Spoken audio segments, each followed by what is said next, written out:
தமிழக வெற்றி கழகத்தின் தலைவர் விஜய் அவர்களின் தலைமையில் சென்னையில ஒரு ஆர்ப்பாட்டம் பண்ணாங்க. இந்த ஆர்ப்பாட்டம் என்பது அதாவது தமிழகத்தில் 24 பேரை காவல்துறையினர் லாக் அப் டெத் பண்ணிருக்காங்க. இந்த குடும்பத்திற்கு நீதி கேட்டு ஒரு ஆர்ப்பாட்டம் விஜய் தலைமையில நடத்தினாங்க. இந்த ஆர்ப்பாட்டத்தை விமர்சனம் செய்து பல அரசியல் கட்சி தலைவர்கள் விமர்சனம் பண்ணியிருக்காங்க. எழுச்சி தமிழர் திருமா அவர்களும் இந்த ஆர்ப்பாட்டத்தை விமர்சனம் செஞ்சிருக்காரு. என்ன விமர்சனம் செஞ்சிருக்காருன்னா, முழுக்க முழுக்க இந்த ஆர்ப்பாட்டம் என்பது அந்த பாதிக்கப்பட்ட மக்களுக்கு நீதி கிடைக்க வேண்டும் என்பதற்காக இருந்தால் அதை ஆதரிக்கிறோம். வெறும் அரசியல் ஆதாயத்திற்காக இருந்தால், அரசியல் உள்நோக்கத்தோடு இந்த ஆர்ப்பாட்டம் இருந்தால் இதை கண்டிக்கத்தக்கது அப்படின்னு சொல்லி எழுச்சி தமிழர் தெளிவா சொல்லியிருக்காங்க.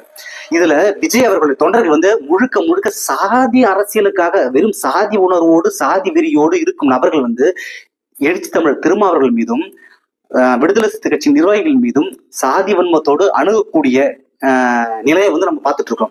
ஏன்னா அரசியல் ரீதியாக விமர்சனம் செய்யலாம். ஏன்னா அரசியல் ரீதியாக விமர்சனம் செய்யக்கூடிய ஒரு நபர் கூட தமிழக வெற்றி கழகத்தில் இல்லை என்பது இந்த ஆர்ப்பாட்டத்தின் மூலமாக வெட்ட வெளிச்சமா தெரிகிறது. ஏன்னா இவங்க அம்பேத்கரை பேருக்காக மட்டுமே பயன்படுத்திக்கிறாங்களே தவிர, தலித் மக்களின் வாக்குகளுக்காக மட்டுமே பயன்படுத்திக்கிறாங்களே தவிர, கொள்கை ரீதியாக அம்பேத்கரை ஏற்றுக்கொள்ளவே கிடையாது என்பதற்கு இந்த ஆர்ப்பாட்டத்தின் மூலமாக வெட்ட வெளிச்சமாக தெரிகிறது.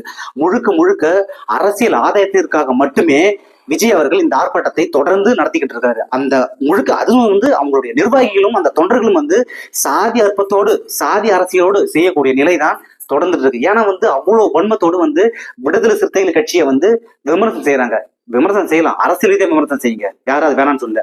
ஆனா உங்களுடைய சாதி புத்தியிலிருந்து செய்றீங்க தெரியுமா? சாதி புத்தியோடு அரசியல் செய்யும் நபர்களை தமிழ்நாட்டு மக்கள் ஒருபோதும் ஏற்றுக்கொள்ள மாட்டார்கள். அதற்கு நிறைய சான்றுகள் தமிழ்நாட்டில் இருக்கிறது.